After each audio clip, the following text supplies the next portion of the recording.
यशस्वी प्रधानमंत्री अडानी के हाथों में देश की पूंजी को धकेल रहे हैं, ये कल्पना भगत सिंह ने आज से 93 साल पहले ही किया था कि आजादी तो हम गोरों से छीन लेंगे, लेकिन भारत के ही मोटी तोंद वाले भूरों के हाथ में चली जाएगी। वतन वालों, वतन न बेच देना, ये धरती ये चमन न बेच देना, शहीदों ने जान दी है वतन के वास्ते, शहीदों के कफन बेच न देना। जय हिंद, वंदे मातरम।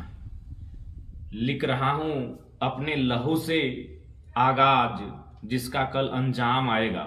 लिख रहा हूं अपने लहू से आगाज, जिसका कल अंजाम आएगा। मैं रहूं या ना रहूं, मेरे बाद वतन पर मरने वालों का सैलाब आएगा। ये कथन शहीद आजम वीर भगत सिंह का था। आज 23 मार्च है।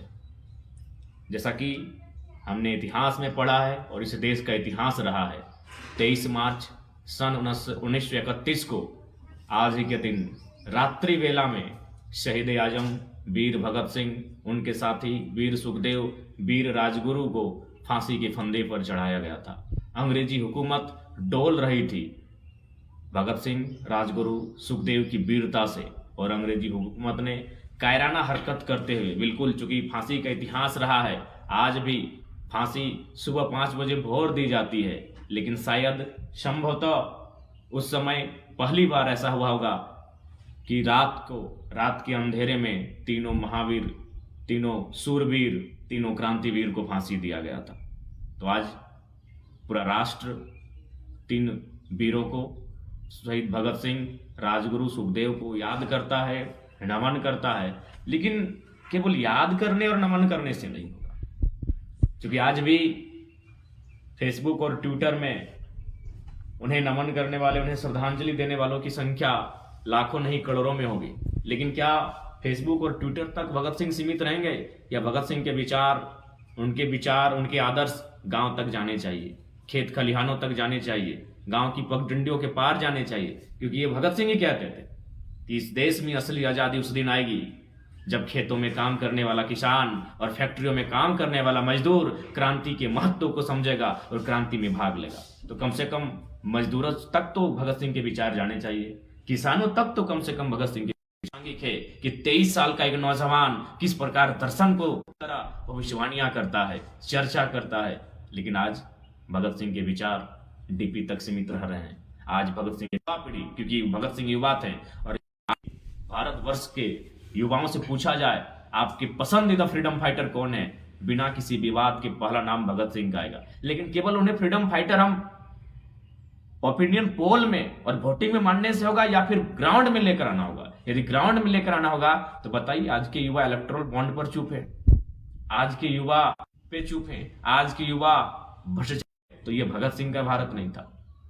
यदि आप देश के प्रधानमंत्री को विचारों से सहमत हैं, जो युवा देश के प्रधानमंत्री, आज जो यशस्वी प्रधानमंत्री कहलाते हैं, उनके विचार से सहमत हैं, वो भगत सिंह के विचार से, भगत सिंह और देश के प्रधानमंत्री के विचार में बिल्कुल व्यक्ति इतना अमीर नहीं होना चाहिए, कोई व्यक्ति इतना अमीर ना हो कि किसी दूसरे व्यक्ति को खरीद सके, और कोई व्यक्ति इतना गरीब भी ना हो कि उसे अपने आप को बेचना पड़े। आज देश की हालात देखिए, आप तमाम आंकड़े देखिए, तमाम इंडेक्स को देखिए, तमाम बड़े बड़े नामी चैनलों को देखिए। बस इस भारत देश के जो कुछ मीडिया है उनको हटाकर जो नामी मीडिया है, इंटरनेशनल्स की मीडिया है, उनके मैगजीन्स को पढ़िए, इंटरनेट में पढ़िए, आज क्या व्यवस्था है।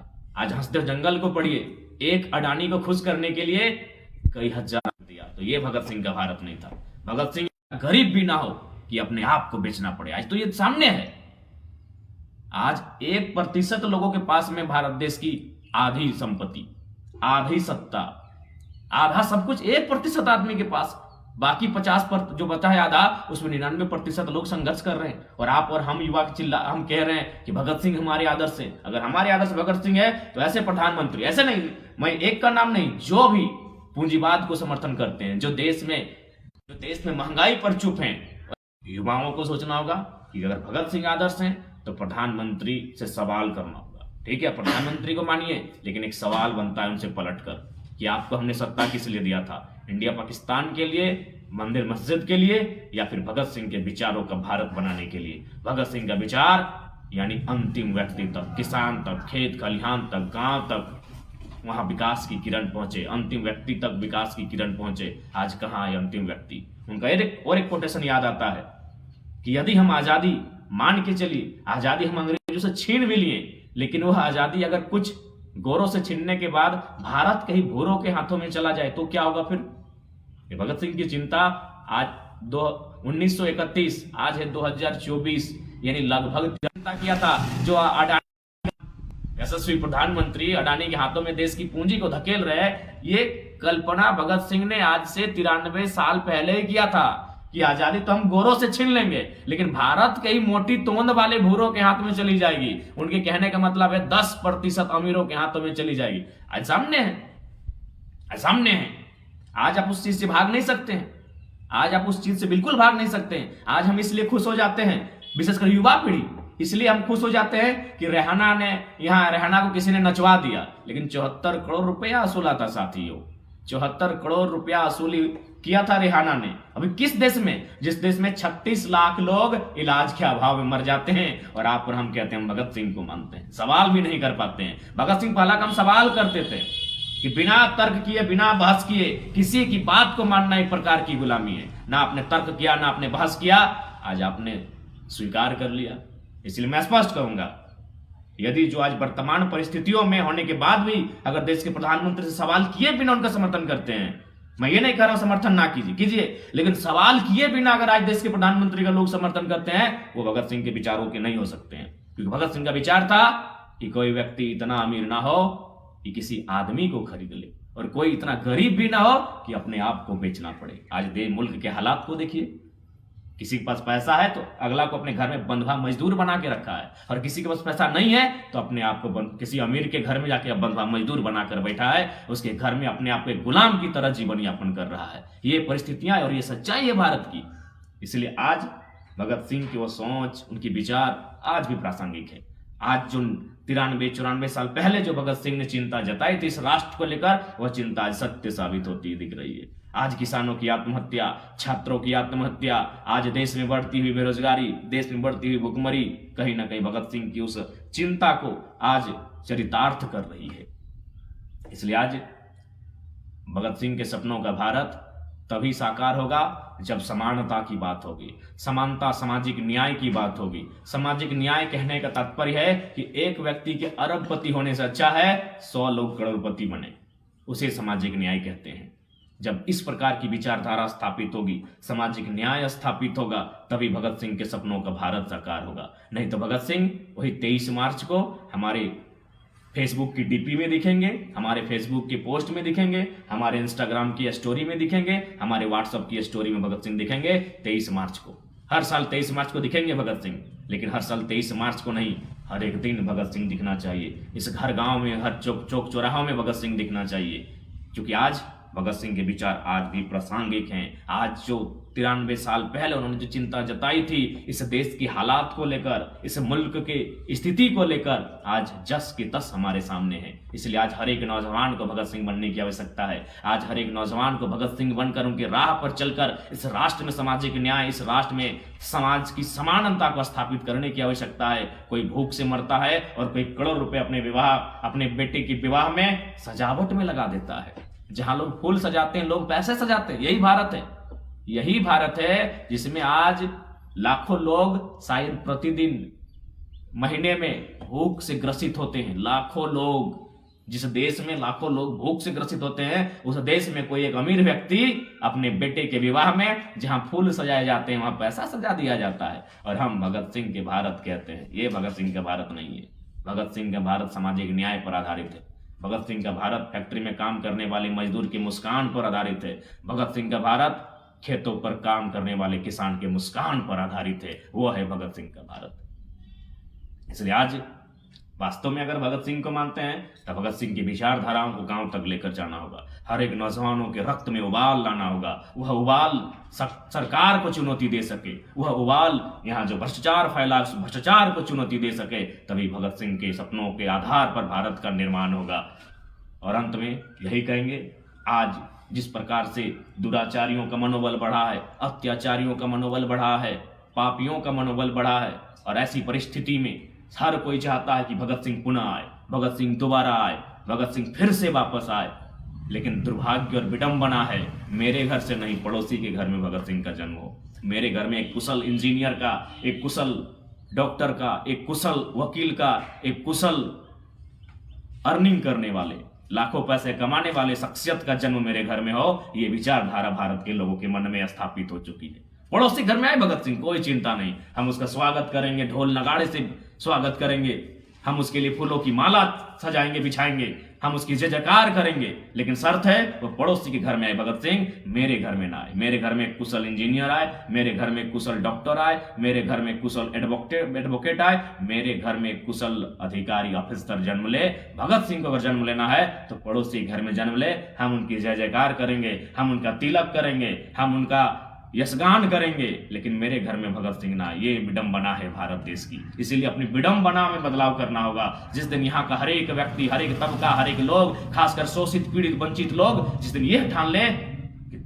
पड़ोसी के घर से नहीं, मेरे घर से भगत सिंह पैदा हो और तमाम दुराचारी अत्याचारियों के खिलाफ आंख से आंख मिलाकर तन कर खड़ा हो जाए, उस दिन इस भारत में बदलाव होगा। जिस दिन यहाँ के लोग हर एक घर में भगत सिंह देखना पसंद करेंगे, खुद के घर में भगत सिंह को देखना पसंद करेंगे, उस दिन भारत की तस्वीर बदलेगी। ऐसे में भारत की तस्वीर नहीं बदलेगी। आज आप देख सकते हैं, जिस देश में भुखमरी हो, जिस देश में लोग इलाज के बाद मर जाते हैं और कोई 74 करोड़ में नाच के चली जाती है, ये भारत की तस्वीर है, ये भगत सिंह के भारत की तस्वीर है। ये नहीं हो सकती भगत सिंह के भारत की तस्वीर। इसलिए है नौजवानों, अगर भगत सिंह को मानते हो तो अपने कर्म पर विश्वास करना होगा। आज भगत सिंह खुले मंचों पर उनके किताब को पढ़ी, उन्हें साफ साफ कहते हैं कि जो युवा हर बात पर, छोटी मोटी बड़ी बात पर ऊपर वाले का सहारा देते हैं, उसको चढ़ावा देते हैं, मैं उन्हें नामर्द मानता हूं। ये भगत सिंह का स्टेटमेंट था कि कुछ करना है तो ऊपर वाले की भरोसे, आप अपने कर्म पर भी भरोसा कीजिए, अपने हाथों की, अपने बाजों की शक्ति पर भरोसा कीजिए। ये भगत सिंह का कथन था। तो भगत सिंह के सपनों का भारत ऐसा नहीं होना चाहिए कि कोई 74 करोड़ 5 मिनट के डांस में कमा कर चली जाए। भगत सिंह के सपनों का भारत ऐसा होना चाहिए कि किसी को मृत्यु भूख से ना हो, किसी की मृत्यु दुख से ना हो, किसी की मृत्यु इलाज के अभाव में ना हो, किसी की मृत्यु बेरोजगारी से तंग आकर ना हो, किसी की मृत्यु फसल के बर्बाद हो जाने से ना हो। ऐसा हो भगत सिंह के भारत, ऐसा हो भगत सिंह के सपनों का भारत, तभी हम कहेंगे हाँ ये भगत सिंह के सपनों का भारत है। नहीं तो कहां खोजेंगे हम भगत सिंह को? ये तो भगत सिंह नहीं है। अडानी के महल में भगत सिंह नहीं मिलेंगे, अंबानी के बेटे की शादी में भगत सिंह नहीं मिलेंगे। भगत सिंह इन पहाड़ों में मिलेंगे, भगत सिंह गांवों में मिलेंगे, भगत सिंह किसान जो खेतों में काम करने वाले किसान है उसकी मुस्कान में भगत सिंह मिलेंगे। मुझे नहीं मिलते हैं भगत सिंह आज इस देश में, नहीं मिलेंगे। आज घूम के आइए, खोज के आइए, पग पग छान मारिए, कहीं नहीं भगत सिंह दिखेंगे। मिल ही नहीं रहे भगत सिंह, क्योंकि भगत सिंह ये भारत है ही नहीं। कैसे मिलेंगे भगत सिंह? आपने इस भारत को कहां बना दिया? आईपीएल के क्रिकेट के मैच में बना दिया। करोड़ों के सट्टे में अपने भारत को खोज रहे हैं, तो भगत सिंह वहां नहीं मिलेंगे। भगत सिंह वहां मिलेंगे जहां कोई युवा बेरोजगारी से तंग आकर आत्महत्या नहीं कर रहा हो, भगत सिंह वहां मिलेंगे। जहां दिन भर मेहनत करने के बाद, अथाह मेहनत करने के, परिश्रम करने के बाद हल्की सी मुस्कान जब किसान के मुख पर दिखे, भगत सिंह वहां मिलेंगे। दिन भर कल कारखानों में तपने के बाद जब मजदूर के चेहरे पर मुस्कान हो, भगत सिंह वहां मिलेंगे। ऐसा भारत अगर है तो भगत सिंह वहां है, नहीं तो आप अगर खोजेंगे आईपीएल की कमेंट्री में, वहां भगत सिंह नहीं मिलेंगे। आप खोजेंगे इन बड़ी बड़े महंगे महंगे लोगों के बीच भगत सिंह को, वो नहीं मिलेंगे। क्योंकि उन्होंने साफ कहा था कि आजादी हम गोरों से तो ले आएंगे, लेकिन गोरों से अगर ले भी आएंगे तो क्या फायदा होगा अगर आजादी भूरों के हाथ में चली जाए। आज भूरों के हाथ में आजादी है। भूरों का मतलब भारत के रईस लोग, भारत के अमीर लोग, भारत के पूंजीपति लोग, भारत के कॉर्पोरेट लोग, भारत के बिल्डर लोग, भारत के उद्योगपति लोग, इलेक्ट्रल बॉन्ड। और उसके बाद भी आप चुप बैठे और कहेंगे हम भगत सिंह को मानते हैं। इसलिए भगत सिंह के सपनों का भारत अभी कोसों दूर है। उस भारत को युवाओं को लेकर जाना होगा, और तभी जब युवा खुद को भगत सिंह माने। आज युवा अपने आप को कमाऊ इंसान बनाना चाहता है, भगत सिंह तो विडंबना रह गया है। इसलिए आज भारत की तस्वीर तभी बदलेगी, भगत सिंह के सपनों का भारत तभी बनेगा जब हर एक युवा के भीतर भगत सिंह जैसा शेर दिल इंसान होगा। इसलिए आज भगत सिंह के शहादत दिवस पर, राजगुरु के शहादत दिवस पर, सुखदेव के शहादत दिवस पर उन तीनों वीरों को नमन करते हुए, वंदन करते हुए, और वो गीत बचपन से सुनते आए हैं कि वतन वालों वतन न बेच देना, ये धरती ये चमन न बेच देना, शहीदों ने जान दी है वतन के वास्ते, शहीदों के कफन बेच न देना, वतन वालों वतन न बेच देना। तमाम तीनों को वंदन करते हुए, नमन करते हुए, इस मिट्टी, इस यशस्वी मिट्टी को नमन करते हुए जिस मिट्टी में ऐसे वीरों का जन्म हुआ है, जय हिंद, वंदे मातरम। शहीद आजम वीर भगत सिंह अमर रहे, राजगुरु अमर रहे, शहीद आजम वीर भगत सिंह के तमाम साथी अमर रहे, राजगुरु सुखदेव अमर रहे। जय हिंद, वंदे मातरम, इनकलाब जिंदाबाद। सानू महतो झारखंडी को लाइक, फॉलो, शेयर, कमेंट करें।